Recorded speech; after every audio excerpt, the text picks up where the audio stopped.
हेलो दोस्तों, मोना जी का किचन में आपका स्वागत है।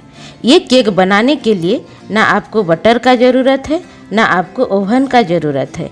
ये केक सिर्फ सूजी से बनाया है। आप देख सकते हैं ये कितना नरम है और कितना सही बना है। इसे बनाना एक बार तो ज़रूर बनता है। तो चलिए आज की मज़ेदार टेस्ट सूजी का केक बनाना शुरू करते हैं।